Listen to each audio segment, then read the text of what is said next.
नमस्कार दोस्तों, Sadiq fitness academy में आपका स्वागत है। जैसा कि आपने देखा था लास्ट वीडियो में हमने बताया था आपको कि कैसे आप अपना VO2 मैक्स यानी कि वॉल्यूम ऑफ ऑक्सीजन जो मैक्सिमम जो आप कंज्यूम करेंगे पर केजी पर मिनट, वो आपको मैंने बताया था। तो लास्ट जो मैंने आपको बताया था वो इस प्रकार था। जैसे कि मैंने देखा था कि 0.80 into 51 minus 3.5 plus 3.5 is equal to 41.5 ml पर केजी पर मिनट। इसको रेजिस्टेंस जो मैंने दिया था वो 80 यानी मैक्सिमम जो उसकी एरोबिक कैपेसिटी थी वो मैंने दिया था। तो मैंने आपको बताया था कि इसमें MET कैसे निकालेंगे, यानी कि मेटाबॉलिक एक्विवेलेंट। तो मेटाबॉलिक एक्विवेलेंट जो है वो हम लोग कैसे निकालते हैं। जैसे आपने देखा होगा कि बहुत सारी मशीन्स जो अभी आती है, जो अच्छे ब्रांड की मशीन है, उसमें या तो आपकी कैलोरी एक्सपेंडिचर या तो वॉट में दिखाती है, कैलोरी भी दिखाती है और मेटाबॉलिक एक्विवेलेंट भी दिखाती है। तो यहाँ पर बहुत बार आपने देखा होगा कि MET। तो अगर कोई बंदा जिसका एज 20 से लेकर 29 ईयर्स है और नॉर्मल है, तो उसका हमने मैक्सिमम जो एरोबिक पावर है वो 80% पर हमने दिया। तो देने के बाद इसका 51 जो है वो एक्चुअल VO2 मैक्स वो निकल कर आया। उसमें 3.5 रेस्टिंग VO2 मैक्स मैंने किया, फिर प्लस 3.5 रेस्टिंग VO2 मैक्स मैंने किया। तो 41.5 ml पर केजी पर minute is equal to 12 METs metabolic equivalents के बराबर होता है। तो यहाँ पर एक चीज़ और देखने की बात होगी कि जैसे कोई बंदा अगर मान के चलिए कि 9 MET किया या फिर 10 MET किया, तो कितना MET बराबर कितना वॉट, इसको हम लोग यहाँ पर देखेंगे। तो मेटाबॉलिक, यहाँ पर MET का मतलब मेटाबॉलिक एक्विवेलेंट हुआ। तो यहाँ पर 32 ml पर केजी पर minute is equal to 9 MET हुआ। ये 0.60 यानी कि 60% रेजिस्टेंस देने पर, जो उस बंदे का लोअर एंड था और ये अपर एंड था। तो यहाँ पर हम लोग देखेंगे कि अगर कोई बंदा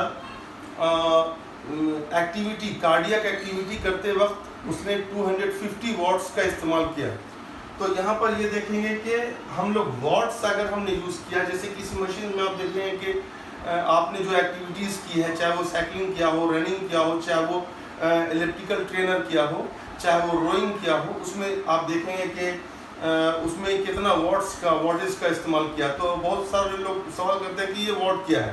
तो वॉट जो है उसमें हम लोग ये देखेंगे कि किसी बंदे ने 10 मिनट्स एक्टिविटीज़ करने के बाद या 20 मिनट्स एक्टिविटीज़ करने के बाद उसने 250 वॉट्स का इस्तेमाल किया। तो यहाँ पर ये देखेंगे, ये इसका फॉर्मूला है 1 watt is equal to 0.0143 kilo calorie पर मिनट।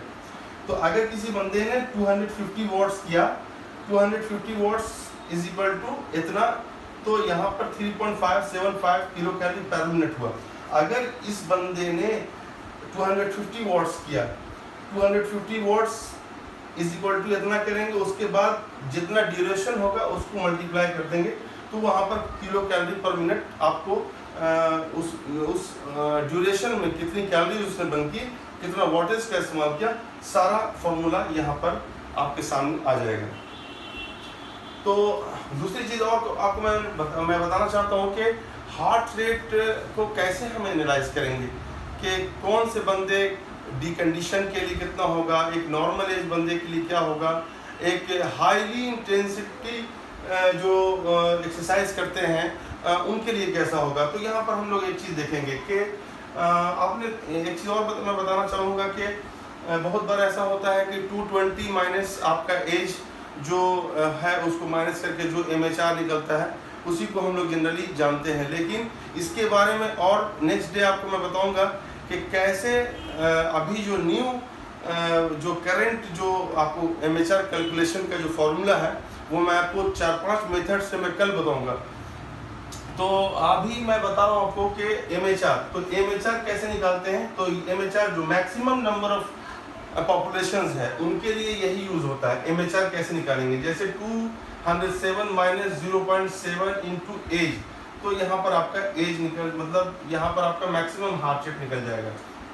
अब यहाँ पर देखेंगे कि हार्ट रेट रिजर्व, तो आपने देखा होगा बहुत सारी चीज़ों में आप देखेंगे कि कुछ ऐसे डिकंडीशन लोग हैं या फिर नॉर्मल एक्टिव लोग हैं, तो उनके लिए हार्ट रेट रिजर्व फॉर्मूला अपनाया जाता है। तो फॉर हेल्दी पर्सन के लिए 64 to 95% तक मैक्सिमम जा सकते हैं ये हार्ट रेट रिजर्व, जो उसका हार्ट रेट, जैसे इसमें जितना भी एज उस बंदे का होगा, जो कैलकुलेशन आएगा उसका 64% सबसे कम और मैक्सिमम 95% तक जा सकते हैं जो हेल्दी पर्सन है। और ऐसे लोग जो डिकंडीशन है या बिगनर हैं या न्यूबी हैं, जिन्होंने एक्सरसाइज कुछ ही दिन पहले स्टार्ट किया है, ऐसे लोगों को हम 55% to 70% से ज़्यादा नहीं देंगे। अगर ऐसा हो तो उसकी कंडीशन और भी ख़राब है, काफ़ी ज़्यादा फैटी है और कार्डियक डिजीज़ है, तो ऐसे लोगों को 55 से नीचे भी दिया जा सकता है। तो यहाँ पर एक चीज़ देखा जाएगा कि यहाँ पर जैसे मैंने बताया आपको कि यहाँ पर 64 to 95% रेजिस्टेंस है, तो यहाँ पर MHR इंटू 0.64 है। अगर 95 करना है तो यहाँ पर 0.95 करेंगे। अगर यहाँ पर 55% करेंगे तो यहाँ पर 0.55% करेंगे। यह है परसेंटेज निकालने का तरीका, 0.64 समथिंग। अगर वो 100% निकालना होगा तो 1.00 किया जाएगा। जनरली 100% यूज़ होता नहीं है, इसलिए 0. समथिंग अराउंड से हम यहाँ पर हार्ट रेट रिजर्व निकालेंगे। यहाँ पर टारगेट हार्ट रेट तीसरे नंबर में है। तो टारगेट हार्ट रेट ऐसा है जैसे कि किसी बंदे को हमने एनालाइज कर लिया, जब उसका फिटनेस असेसमेंट कर रहे थे या फिर ऐसा देख रहे थे कि उस बंदे का heart rate, resting heart rate काफ़ी ज़्यादा है, और रेस्टिंग हार्ट रेट जिस बंदे का ज़्यादा होगा उसका कार्डियक इंश्योरेंस जो है वो कम होगा। तो ऐसे हालत में हम लोग ये देखेंगे कि जब किसी बंदे का रेस्टिंग हार्ट रेट काफ़ी ज़्यादा है और उसको वर्कआउट करने के दौरान और भी ज़्यादा हो जाएगा, तो उसको हम लोग एकदम लो लेवल में रखते हैं ताकि वो फेंट नहीं कर जाए और हेल्दी इन्वायरमेंट में वर्कआउट आसानी से कर ले। तो कार्डियो रेस्पिरेटरी फिटनेस में सबसे इम्पोर्टेंट रोल इसी का है कि आप किसी बंदे को, जब आप ये सेट कर रहे हैं, गोल सेट कर रहे हैं कि आपको इसी रेंज में रहना, तो यहाँ पर टारगेट हार्ट रेट को ये एनालाइज किया जाता है कि उसका टारगेट हार्ट रेट क्या होना चाहिए। तो THR 0.40 मिनिमम है, ये सबसे निचले दर्जे का रेजिस्टेंस है। इससे ऊपर तक आप 85% तक जा सकते हैं। तो यहाँ पर 0.40 इंटू MHR मतलब ये हुआ जो हमने इससे निकाला था, यानी कि maximum heart rate minus heart rate resting heart rate जो उसका होगा, उसका प्लस हार्ट रेट रेस्ट। ये इस तरीके से, इस मेथड, इस फॉर्मूले से आपका टारगेट हार्ट रेट निकल जाएगा। तो यहाँ पर हम लोग ये ध्यान दें कि किन लोगों के लिए कौन सा हार्ट रेट का इस्तेमाल करना चाहिए। तो यहाँ पर ये देखें कि जो मॉडरेटली एक्टिव पर्सन है या फिर एक्टिव पर्सन है, तो उनके लिए 60 to 85% जा सकते हैं। जो ऐसे लोग हैं डिकंडीशन है, डिकंडीशन जैसे कि आपको मैंने बताया था कि जो न्यूबी हैं, जिन्होंने पहली बार एक्सरसाइज स्टार्ट किया है या फिर हेल्दी नहीं है, फैटी हैं, तो इन लोगों, या ओल्ड एज पीपल हैं, तो उन लोगों के लिए 40 to 50% ये रेजिस्टेंस रखेंगे। यहाँ पर जैसे रेजिस्टेंस चेंज करेंगे, यहाँ पर उसी तरीके से करेंगे। जैसे अगर 0.6 यहाँ पर 60% देना होगा तो 0.60 करेंगे, यहाँ पर अगर 85% देना होगा तो 0.85% करेंगे।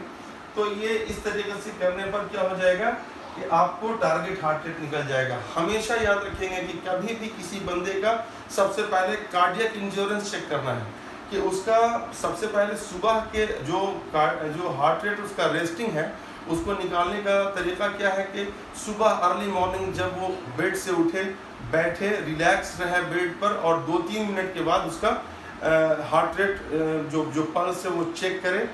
और मान के चलिए कि उसको मेथड है 15 सेकंड्स तक, 20 सेकंड्स तक, उसके बाद फिर 30 सेकंड तक। सबसे अच्छा माना जाता है 30 सेकंड। 30 सेकंड्स तक आपका हार्ट बीट कितना रहा उसको मल्टीप्लाई बाई 2 करेंगे तो आपका आ जाएगा आपका एक्चुअल हार्ट रेट। उसको एक नहीं 2-3 स्टेज में किया जाता है, तभी आपका एक्चुअल रेस्टिंग हार्ट रेट निकलता है। तो ये था दोस्तों आज के लिए हमारा कार्डियो रेस्पिरेटरी फिटनेस के लिए, जो कि मैंने आपको टारगेट हार्ट रेट और MHR maximum heart rate reserve के बारे में बताया। और नेक्स्ट वीडियो में आपको मैं बताऊंगा कि कैसे अलग अलग मेथड से मैक्सिमम हार्ट रेट यानी कि MHR निकालते हैं। तो अभी जो नया ट्रेंड है, अलग अलग तरीके से उसको कैसे निकालते हैं, कैसे किसी हेल्दी इंडिविजुअल के लिए निकालते हैं, कैसे डिकंडीशन लोगों के लिए निकालते हैं, तो नेक्स्ट वीडियो में मैं आपको बताऊंगा। तब तक के लिए आप देखते रहें सादिक फिटनेस एकेडमी। नमस्कार।